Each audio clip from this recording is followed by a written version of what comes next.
When I walked into this home for the very first time, I saw it immediately. Green carpet everywhere.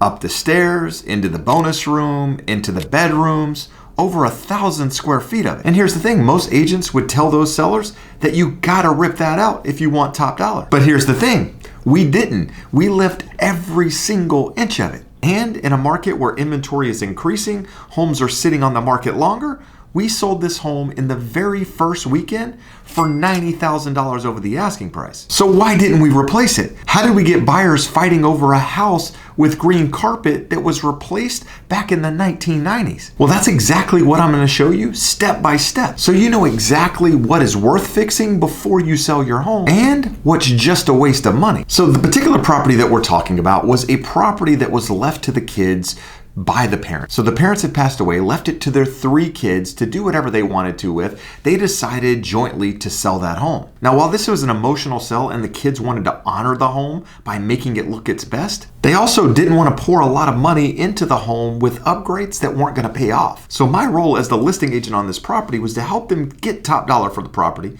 in the quickest amount of time possible while also spending the least amount possible. So with that, let's talk about my first impressions as walking through the property. So one of the very first things we do as listing agents when we interview for a property is walk the property. Before we ever give somebody an idea of value or what they should be doing, we like to actually see what they're working with. And in this particular case, one thing I noticed about the property was that the bones of the property were good. The curb appeal was good for the most part. There were definitely some things that could be corrected, like the rusting gate outside. As you walk to the front door, there was also a leaky pipe. But other than painting the entire exterior of the property and maybe spending $8,000 to $10,000 on termite work that was needed, but not really visible from the naked eye, there wasn't really a lot that needed to be done on the exterior of the property. But as we walked into the inside of the property, one thing I noticed was that the bones were good and that the property had been updated. But it was about 15 years ago, which basically means that it's outdated to a lot of buyers out there, right? Because a lot of buyers today are looking at HGTV, they're looking through magazines, they're looking at their neighbors' homes who just bought a flipped property, and everything is gray and white and upgraded to today's standards. Well, that wasn't really this property. This property had been updated and it was clean, but it had large tile running through the entire downstairs, dark cabinets, granite countertops, and that green carpet that I mentioned. Now with that, one thing I did notice about the carpet was it was actually in pretty good shape. It wasn't distressed. It looked like it had just been put in and probably never even walked on. But it was green and it ran all the way up the stairs and you saw it as soon as you walked into the property. In addition to that, there was a large bonus room in the top of this property as well, on top of 2 additional bedrooms, and that green carpet ran through them all. Some other things I noticed was that there was carpet also in a downstairs bedroom. Now, the carpet in this bedroom was actually different. It was worn, it was stained, and that's because this is where the family was living the last couple years of their life, because they probably couldn't get up the stairs in an easy way. They were living downstairs in that bedroom, and therefore that carpet got a lot of use, on top of having some deep indentations in it. Now, outside of that, there wasn't really a lot that needed to be done in that home unless you wanted to completely upgrade the interior or completely paint the interior. Overall, the paint was pretty good. Now, there were some areas that definitely needed touching up, but if you wanted to paint the entire interior of that home, you're probably looking at $8,000 to $10,000, which I definitely didn't think we could justify without completely remodeling the entire home. But there was a couple of other things that I noticed. There were some non-working lights going up the stairs, as well as a missing light fixture in the bonus room. And again, just some touch-up paint behind the refrigerator, as well as in a couple of the closets in the bedroom. So that's exactly what I recommended to my clients, is that we go back and we replace that carpet in the downstairs bedroom. We fix those non-working lights going up the stairs. We replace that light fixture in the bonus room, as well as paint those closets behind the refrigerator, replace the leaky pipe out front, as well as paint the rusting gate. And all in all, this cost my clients about $1,500, with the large bulk of that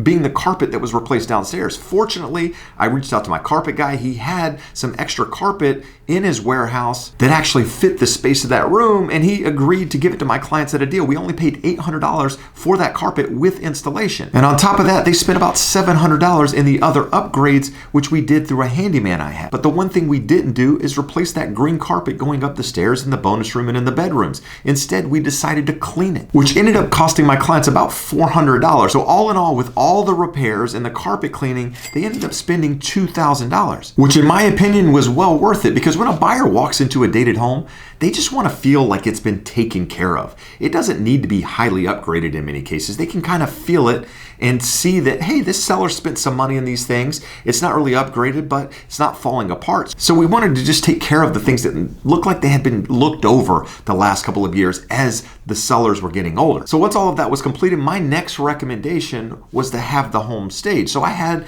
my stager come in to give us a quote on the staging. Now, the one reason I recommended staging, especially in a vacant home, is because it helps the buyer see where the furniture is going to be located, for one, but it also takes their eye off all the little minor details of the property, right? When there's furniture in a room, they're kind of just looking at the room. They're looking at the flow of the room, where they're going to put their couches, where they're going to put their TV. That's the conversation they're having. Remember, buyers buy emotionally and they justify logically. So we're not trying to hide anything by putting furniture in a space.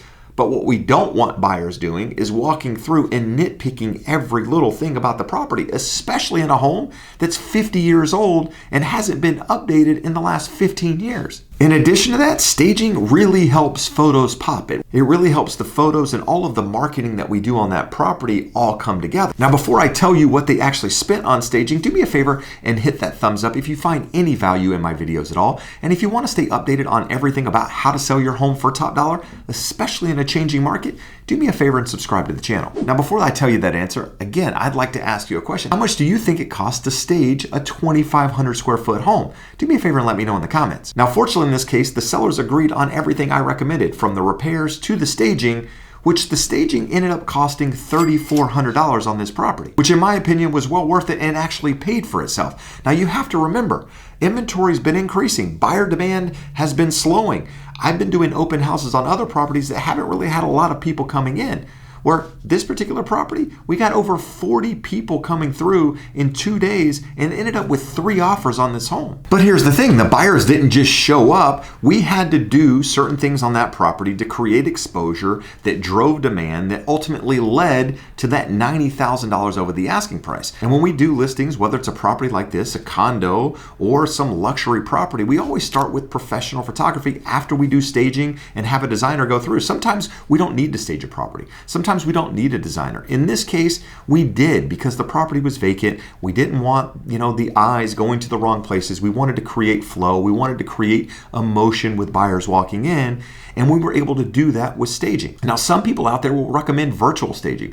I personally don't like virtual staging. Yes, it shows well in photos, but when a buyer walks through and it doesn't look the same as online, it creates this almost tension between the buyer and the property because it doesn't look the same. A lot of times they can't picture it the same. You have to remember, a lot of buyers out there don't have an eye. They don't have a vision for putting furniture in a home, so they need to see it where it is. And on top of that, if the property doesn't show well without furniture, that's essentially what the buyer is going to remember. You get one time to make a first impression, and when that buyer walks in, you want that same feeling to come up as when they originally saw those photos online. So again, we start with professional photography. On top of that, we do 3D tours of all of our homes so that buyers can fully walk through the property, because sometimes it's really hard online to get an idea of what the layout is. Some of the rooms don't really show well online, and it's hard to figure out what that flow is. So by having that 3D tour, buyers are able to kind of walk through the property personally without ever going in, or maybe they've walked in and they don't remember something or want to go back through it. That 3D tour allows them to do that. On top of that, we do videos for every property, and we use those videos primarily for social media. We put ad spin behind them on YouTube and some other places just to draw traffic to that property, because we can go out and figure out the demographics and market specifically to those people that are probably looking in that market, so that that property shows up in their feed and continues to show up in their feed. And then lastly, we're doing print marketing to the neighborhood, sending out messages to brokers and to client databases and all that sort of thing, again, to help create exposure that's going to drive demand, that's ultimately going to lead to a higher price. Now, on this particular property, we did have open houses. It was vacant, and we had them Saturday and Sunday. And as I mentioned, about 40 groups of people came through. Now, some people came back for a second and even a third listing. And after the open house was over, we ended up with 3 offers that following Monday, with our first offer being at the list price. Now, this particular property was listed at $1.2 million. So this offer came in at $1.2 million. Then we received a second offer at $1.29 million.